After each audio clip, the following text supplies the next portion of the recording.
Bueno, tenemos el último ponente de la mañana, que es el doctor Miguel Suría Arenes. Estudio licenciatura en Medicina y Cirugía en la Facultad de Medicina de Valencia. Especialidad de Nefrología en el Hospital Dr. Peset de Valencia. Doctor cum laude por la Universidad de Valencia por la tesis Morfología y Funciones Renales en Resonancia Magnética, estudio con gadolinio. Ejercicio médico como nefrólogo en los hospitales Dr. Peset de Valencia, Luis Alcanins, Játiva y San Francisco de Borja. Ejerció de médico naturista en consulta privada y en la actualidad está jubilado. Nos va a hablar de dieta vegetariana en pacientes renales, potasio y proteínas. Cuando quiera. Buenas tardes. Agradecido a la Asociación de Médicos Naturistas por la invitación y a Ángel Borruel por haberme llamado. Un día, en mi tranquilidad de jubilado, me llamó por teléfono y me pidió que viniera. Entonces le dije, si tú me lo pides, lo dejo todo. Y vengo.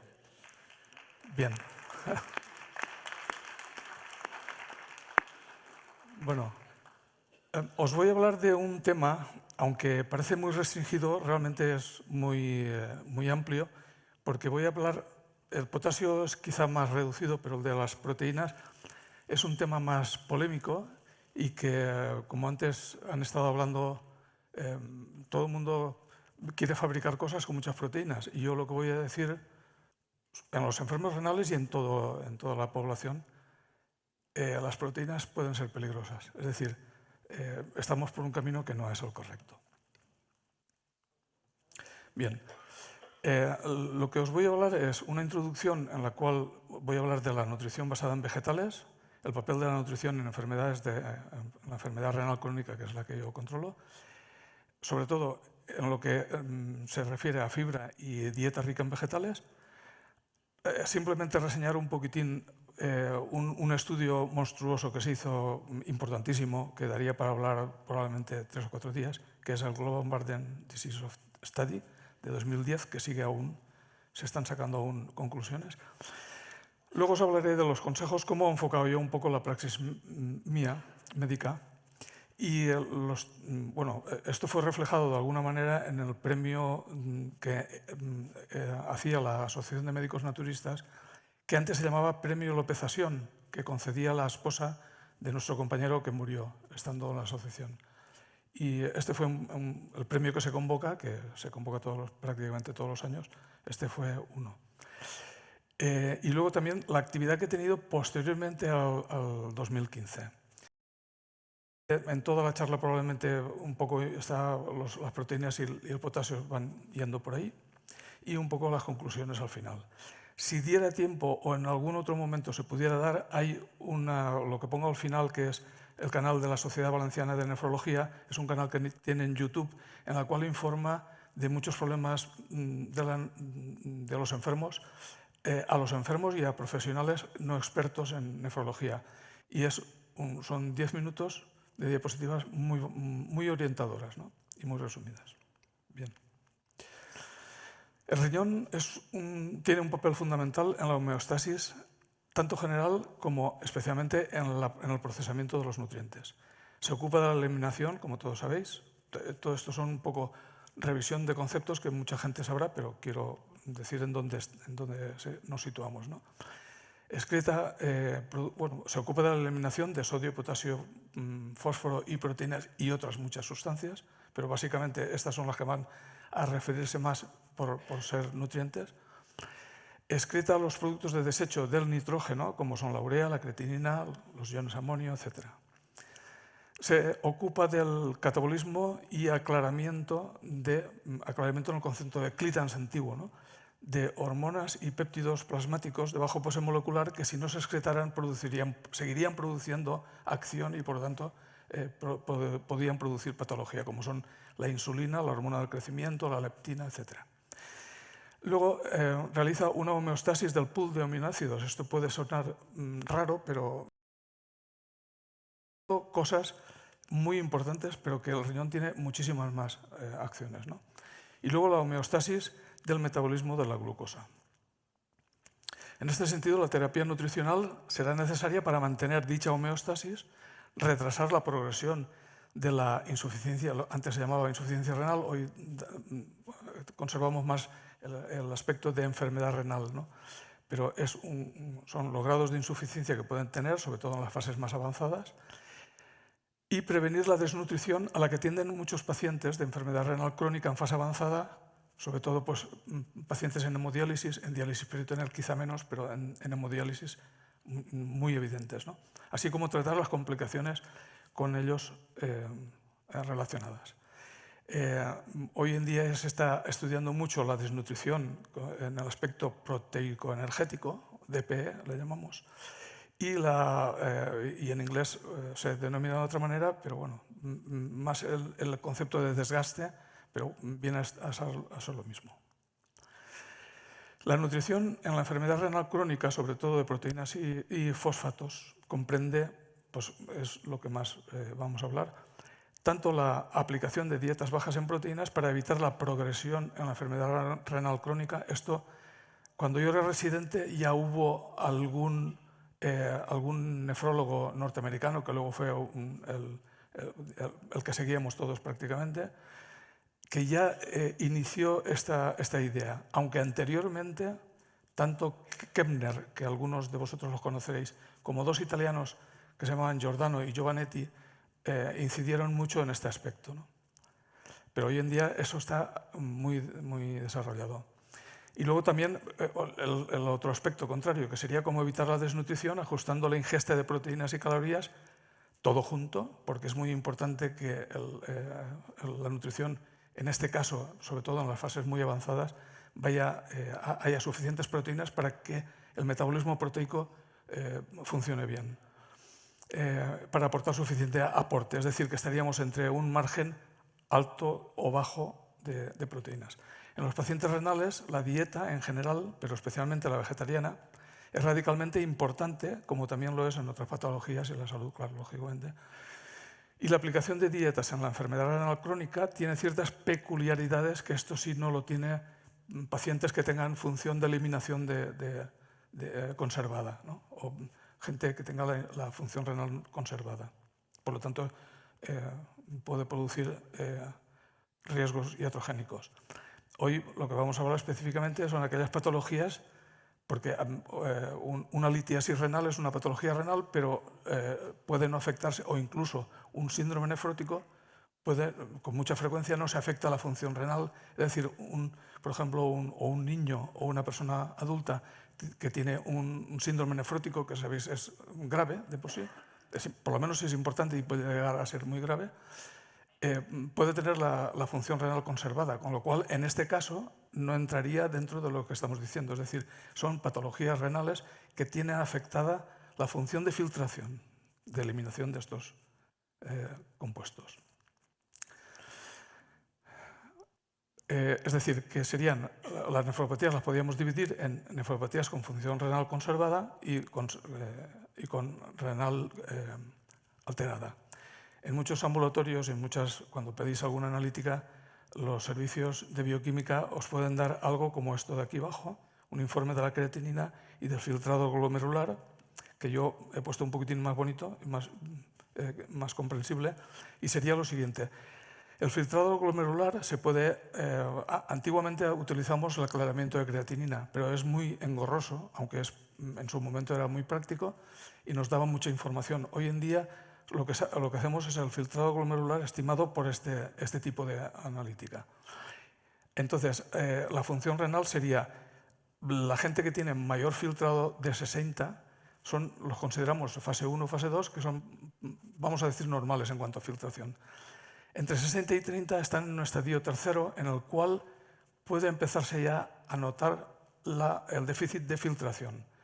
De 30 a 15, ahí ya hay un defecto de filtración que repercute muy claramente, y por debajo de 15, que sería el estadio 5,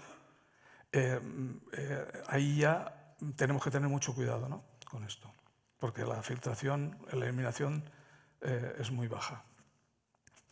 Entonces, lo que voy a intentar es un poco acercarme a lo que hay de evidencia en la literatura con respecto a la dieta rica en vegetales en los enfermos renales. Últimamente se está estudiando mucho en nefrología la acción de la fibra y la dieta rica en vegetales, y he traído una revisión muy importante que la hace el doctor Cigarrán, que es uno de los nefrólogos más conocidos de la Sociedad Española de Nefrología, publicada en Nutrients. Nutrients es una revista que muchos de vosotros a lo mejor la habéis consultado, porque hay mucha información sobre dieta vegetariana. Y él hace una revisión de la importancia de la fibra, de la ingesta de fibra en los enfermos renales. El consumo de fibra beneficia. Os voy a decir algunas frases que él va diciendo en la revisión. El consumo de fibra beneficia a los pacientes renales actuando de forma preventiva sobre factores de riesgo asociados, mejorando no solamente la microbiota intestinal, sino además reduciendo acidosis metabólica e inflamación, que a su vez la microbiota también va a hacer en este mismo sentido, ¿no? La práctica nutricional occidental, como sabéis todos, es muy baja en fibra, es rica en proteínas animales, grasas saturadas, sodio y azúcar. Todo ello aumenta el riesgo de mortalidad en estos pacientes porque afecta a enfermedades que luego van a ser factor de riesgo a su vez. Las enfermedades que se han citado anteriormente como enfermedades no transmisibles van a afectar a su vez la función renal y por lo tanto son factores de riesgo no solamente de morbimortalidad en otras áreas, sino también en la nefrología. Por lo contrario, patrones con mayor consumo de fibra y proteínas vegetales, como son las dietas mediterránea, vegetariana, una que se está estudiando mucho en nefrología, que es la vegetal dominante baja en proteínas, o PLADO, que parecen tener un efecto preventivo sobre los factores de riesgo asociados e influir en la progresión de la enfermedad renal crónica. En la literatura veréis en muchas publicaciones alusiones a dietas más ricas en vegetales.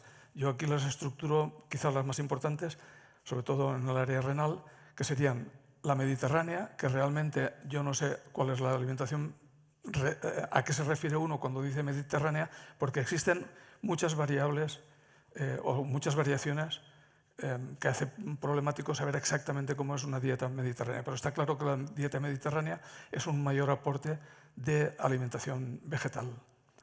Lo que no sabemos cuantificar exactamente porque hay de varios tipos.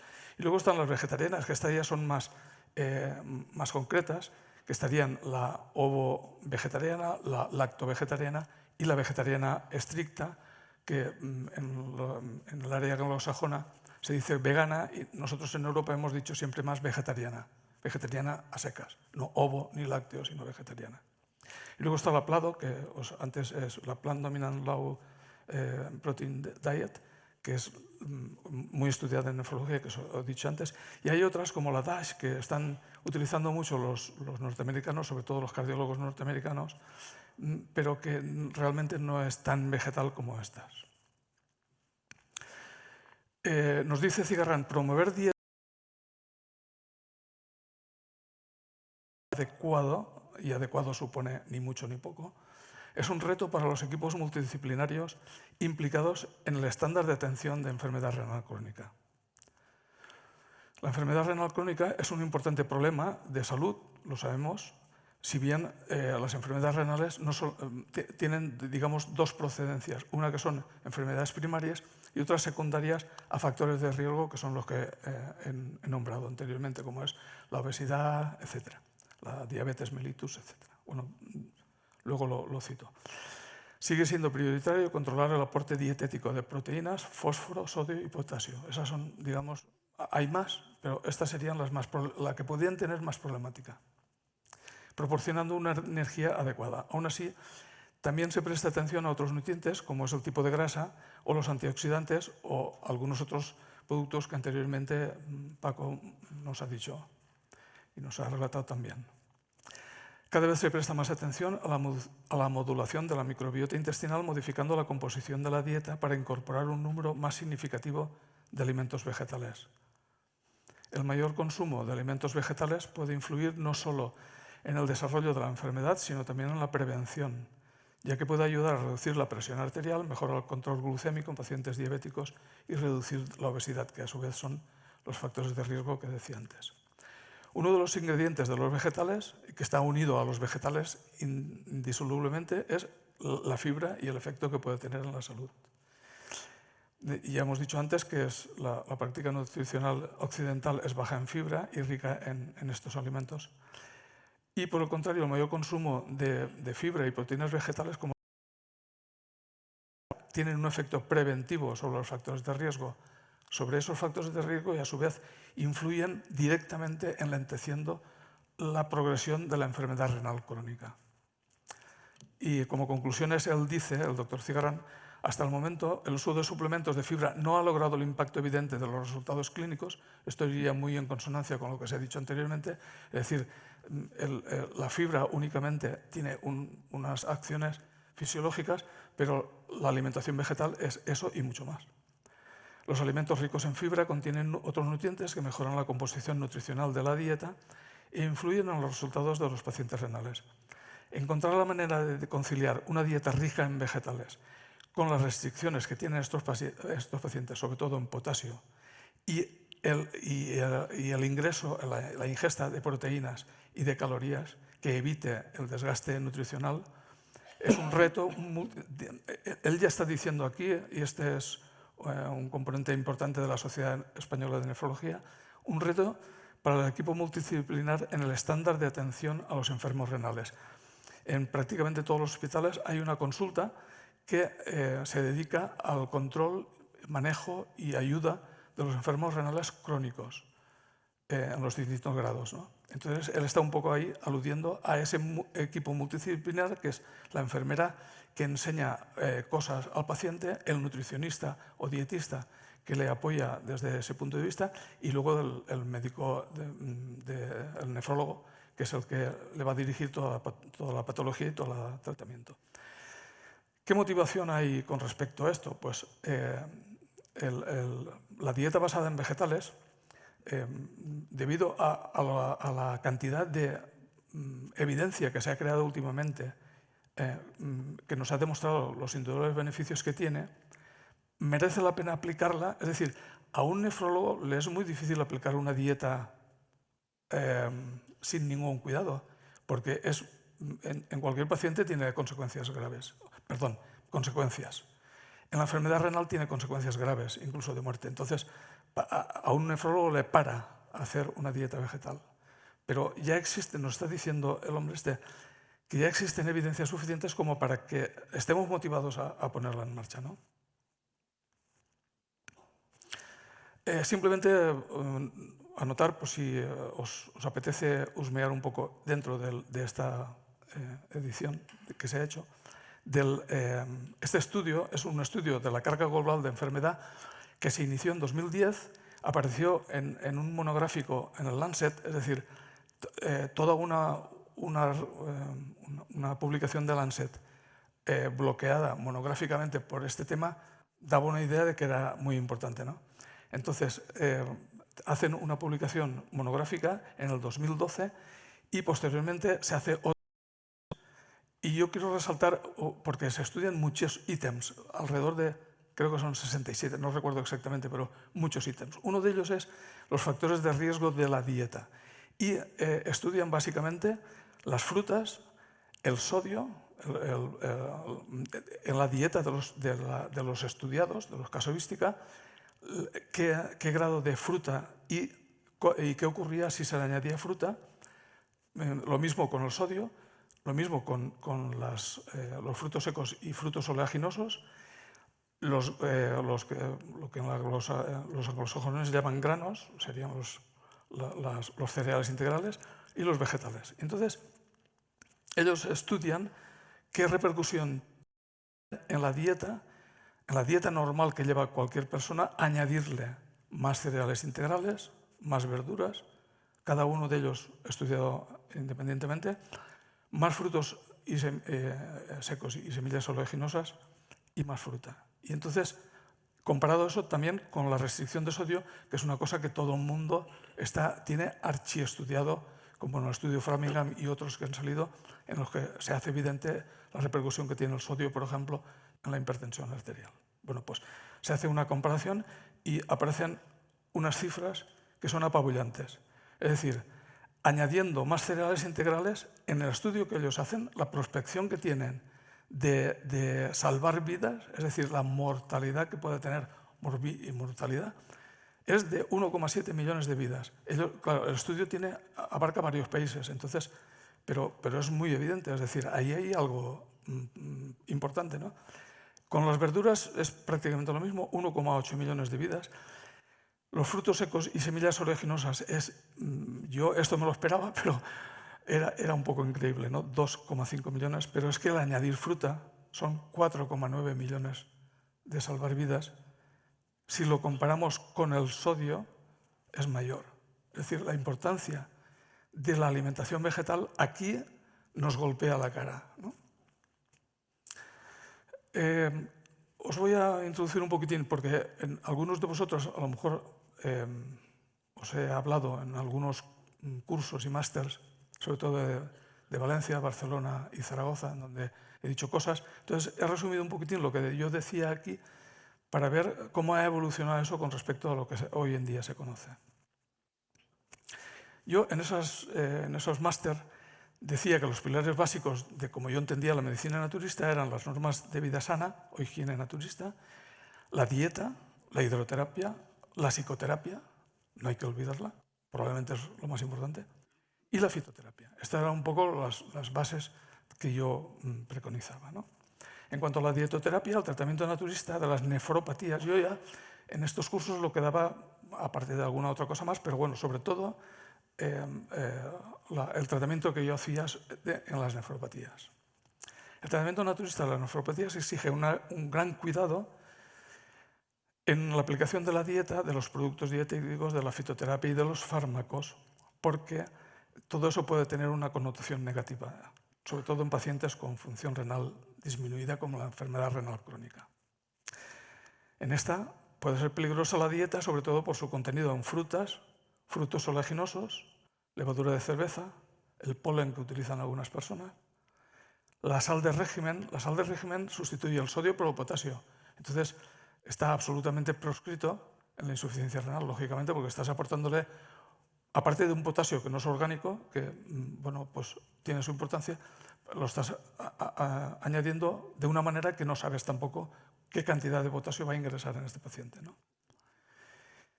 Y por su contenido elevado de potasio son potenciales.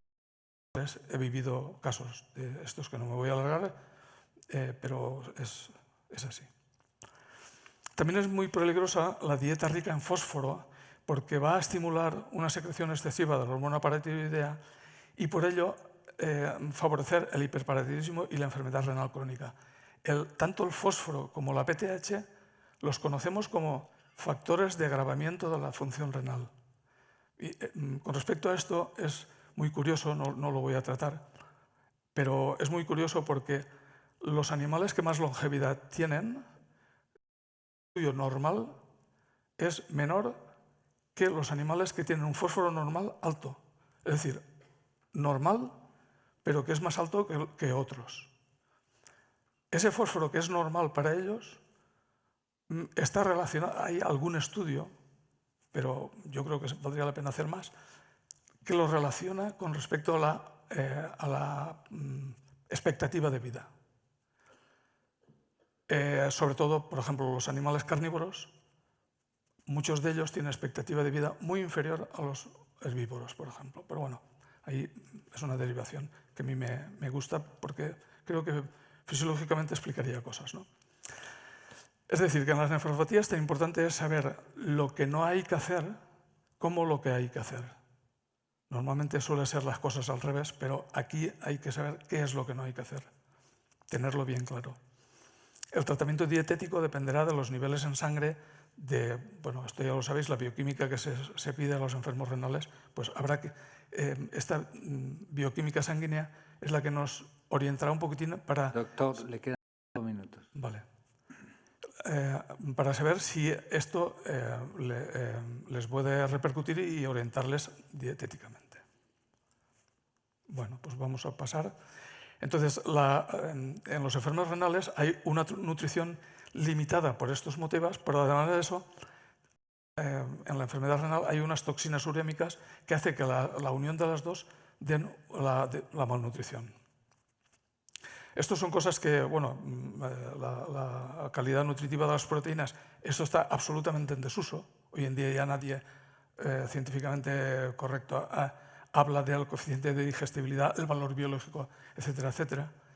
Sino estos conceptos han cambiado. La asimilación de la proteína y las proteínas de alto valor biológico ya no es ninguna orientación. Lo único sería la calidad proteica en aminoácidos esenciales de las proteínas. Pero que todos los alimentos vegetales, su proteína es una proteína completa. Es una proteína completa. No es deficitaria, porque muchas veces se habla de que le falta un aminoácido esencial que no es que absolutamente no es... O sea, solo hay que ir a las tablas de alimentación oficiales de los ministerios de Agricultura de Estados Unidos o de Gran Bretaña para ver que eso es absolutamente falso. Tiene todos los aminoácidos esenciales. Lo que pasa es que las proporciones son diferentes. Pero eso se ha visto hoy en día en estudios que ya no tienen ningún valor. De manera que las proteínas de origen vegetal son de calidad suficiente. Bien. Vamos a pasar tiempo. Todo esto es un poco lo que estaba vigente, lo que yo decía en concordancia con lo que estaba vigente en ese momento en los estudios que se habían hecho sobre nutrición en hemodiálisis, o mejor dicho, en la enfermedad renal crónica. Pero en los últimos 15 o 20 años ha cambiado el panorama mucho porque los sistemas de sustitución renal, como es la diálisis peritoneal, la hemodiálisis y posteriormente el trasplante, son de muchísima mayor eficacia y, por lo tanto, hay un mejor control bioquímico de estos nutrientes en sangre. Luego, se han hecho muchos estudios prospectivos y controlados en los últimos 15 o 20 años que han llevado a que se modifiquen las guías de práctica clínica. Lo que lleva a que la misma entidad norteamericana, National Kidney Foundation, que es la que emite esas guías, la que empezó a emitir esas guías, luego hay otras sociedades que han tenido otras guías de actuación clínica, pero lleva a cambiar todo esto. Ya algunos investigadores están instando a través de sociedades de nefrología el aumento de alimentos vegetales en las dietas de enfermos renales crónicos. El panorama yo creo que actualmente ha cambiado radicalmente. Los pacientes están mejor dializados o mejor tratados, mejor conocida su fisiología y su bioquímica, pero además de eso es que disponemos de estudios que nos confirman todo esto. Bueno, esto lo vamos a pasar. Esto hace que las guías, estas son la publicación, la American Journal of Kidney Disease, es la publicación que en el 2000 emite unas guías que luego en el 2020 han cambiado radicalmente en el sentido este. Eso está publicado hay una página web, Eat Right, que es de la ANP, la Academy of Nutrition and Dietetics, que muchos de vosotros utilizaréis probablemente. Y estas guías de actuación clínica están publicadas tanto en un sitio como en otro. Bien, de manera que la ingesta de proteínas ha llegado a través de estos estudios a una máxima evidencia, de grado 1A, la máxima evidencia. En estas guías pues hay una serie hay 7 guías concretamente en esta, o 6, perdón, de 71 recomendaciones, y las que se cita sobre todo de potasio y de proteínas son 2 de ellas. Bueno, aquí tenemos la metodología GRADE o GRADE, que ahí nos dice las evidencias A, B, C, D, de más a menos evidencia, y los niveles 1 y 2.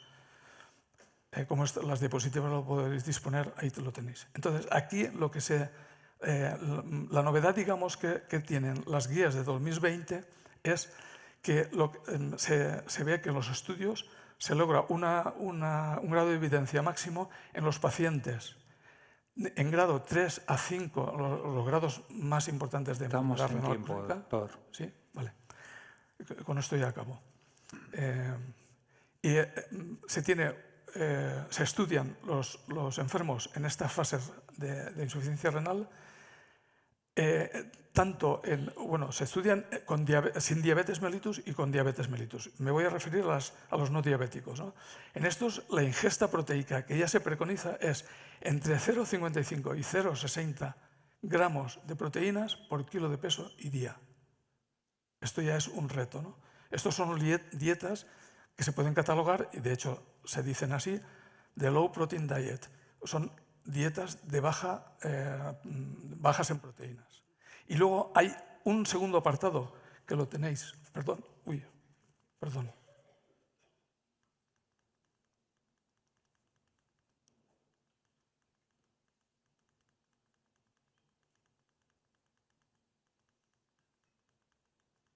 Así os vais relajando. Aquí. Vale. A ver, este sería el apartado Low Protein Diet, que es de 0,55 a 0,60. En este, los efectos que tiene son que la progresión del estadio final de enfermedad renal crónica y de muerte tienen efectos sobre esto, de manera que son frenadores, digamos, de la progresión. Pero además de eso, aportan una calidad de vida, sobre todo de salud general y del estado físico, que se evidencia en estos estudios. Entonces, esto da un grado de evidencia de 1A en este aspecto de la progresión de lo que afecta esa dieta baja en proteínas a la progresión de la enfermedad renal crónica y a la muerte, es de 1A máxima.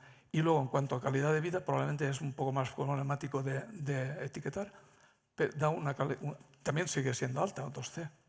Y luego tenemos una segunda parte que es la de utilización muy baja en proteínas, que es de 0,28 a 0,43 gramos de proteínas al día, pero añadiendo análogos de los aminoácidos. No tenemos tiempo esto es un tema muy, muy interesante, pero los análogos de los aminoácidos son aminoácidos a los que se le ha quitado el grupo amino, que es el nitrógeno, que es lo que luego dará urea.